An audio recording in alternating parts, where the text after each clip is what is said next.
Welcome to how to map the new units of competency into a competency matrix. All right, let's get started. I've used a very traditional looking competency matrix here. So you can see across the top, I've got practical demonstration, questions, and case study. Just for the sake of this exercise on this video, I've put those in for us. Okay, those are my tasks, if you will. I've listed the unit of competency that we are doing this map for, here and here. And here's the map, here's the unit. So I picked a unit from Foundation Skills Training Package, a numeracy unit. So FSK NUM 20, use basic functions of a calculator. Let's get started.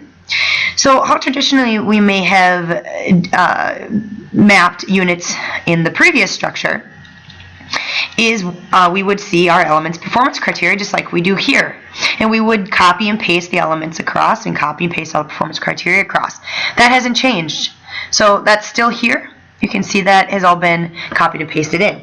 Now, what normally we would see after elements and performance criteria is probably required skills and required knowledge. Now, required skills and required knowledge, that language is no longer being used. So the language that we're using in the new structure is outlined in this video. So part of that new language is something called foundation skills. So you'll see that I've got that here, foundation skills.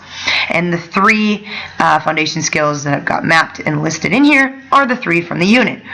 Now, your foundation skills in your unit might not look like this, okay? You might have a different training package.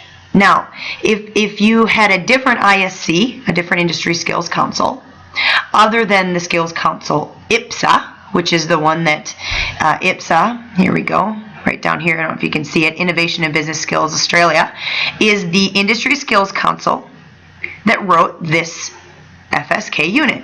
Now, if you have looking at a unit that was not created by IPSA, but another one of the 12 skills councils, then you might have this particular field look different, okay? So how do you know what to grab from the foundation skills and bring over into your map? Well, let's just look at the bigger holistic picture of what a map is for, right?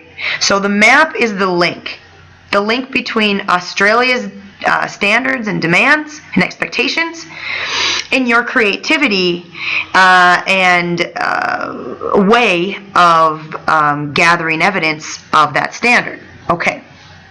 So imagining that an auditor is looking over your shoulder and saying, okay, now show me where you've got evidence of this foundation skill. Problem solving is a big part of the workforce, and we need our workforce to be able to decide on steps to complete calculations. And you could say, well, no worries, it's right here in my map, so let's take a look. And it might say, this third column, if you remember, was case study. Question 2 and 3 in the case study actually give evidence of the candidate's ability to decide on steps to complete calculations. Fantastic. So what we want to do here is you just got to look at what's in the unit that you're looking at. What are the requirements that is listed throughout there? Where's an auditor going to look over your shoulder and go, show me evidence of that? How are you getting evidence of that? And then paste that into your map, okay? All right, so that's it for the unit part. You'll just quickly here, the mapping information is not applicable because the FSK training package, when it was first created, was created under the new structure. So there is no previous units to be mapped to. So you might have something there. All right. Now, let's take a look at the assessment requirements. Now, you'll notice that I haven't put assessment requirements into my map here anywhere. All right, I've just put the unit. You might want to maybe make a break here and go assessment requirements and have sort of a little break between the two. I don't think that's not really important. What's important is that we have the right headers, okay? So you can see here performance evidence is next, and that's also what's here. So we've got performance evidence, knowledge evidence, and assessment conditions left. So you'll notice in what we don't have, which we would have in the old units, critical aspects or different parts of the evidence guide. We don't have anything from the range statement in here. And again, we don't have anything from the required skills and knowledge. So, all right, so I've got the 3 performance evidence copied and pasted across. So you can see that. And what I also have here is the note copied and pasted across.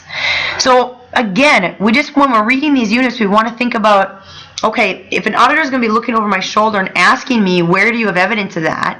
I want to have an answer. So they very well could ask me, where in a specific volume or frequency where is not specified, that evidence was provided at least once. So where is that in what you've created? And I would say, oh, no worries, let's go check my map. And I got it, I have it here. I go, okay, well, I might put here not applicable. Specific volume and or frequency was never specified. Okay? Or I might say, well, in the practical demonstration, steps 2 and 3, this was created. Or I might have in question 5, there was a specific volume or frequency was not specified. And there's the evidence of that. Okay, so we need to interpret any surprises that come in the performance evidence and knowledge evidence as if an auditor was looking at it and they would ask me, where's evidence of that? I would have an answer. Okay, so knowledge evidence, that one's easy. And then lastly here, and I'll wrap this up, is assessment conditions. So when we're mapping assessment conditions, this is more of a holistic approach, so not necessarily relating just specifically to the assessment task, but the assessment process itself. Now, let's take a look at the first one. Assessment tasks and texts and tasks reflect those typically found in the workplace. That's in here. I might say, well, my assessment texts and tasks in my case study definitely reflects those found in the workplace. So the questions 1 through 3, the demonstration steps 1 through 5, absolutely reflect those typically found in the workplace. Okay, and I can map that across. This next one, individuals can access their own familiar support resources. You may interpret that as, okay, well, for the practical demonstration, they can access their own familiar support resources. They can access their own calculator, their own little cheat sheets for the practical demonstration, or maybe they can for their questions as well. And you might just tick that. Okay. Culturally appropriate processes and techniques suited to the language, literacy, numeracy capacity of the individuals and the work being performed must be used. So, this is kind of just a double check process, the map, not only to prove what you're doing is the standard, but also for yourself as you go through, and you can go, do I have appropriate process and techniques suited to the LLN capacity of my learners in these assessment tasks? And if I believe so, I might just take those. Okay. Now, the reasonable adjustments can be made to ensure equity in assessment for people with disabilities. I might go, whoa, wait a minute. My questions can only be written in black pen with someone's right hand. And if someone, doesn't have the full functionality of their hand or arm or their eyes, they might not be able to complete that assessment. So I'll have to go, whoa, I need to make sure I can accommodate someone with disability. So it's a double check process for you as well to take all those through and make sure that you definitely can have reasonable adjustment available. Now, obviously, these particular aspects, this is not going to be the only time that you're looking at them. They will be in your TAS statement, your training assessment strategy, or in your processes and procedures somewhere. However, this map is just a double checking of the requirements of the unit, and this is a requirement. So we want to make sure, so we can rest at peace that we have done that for all of our tasks.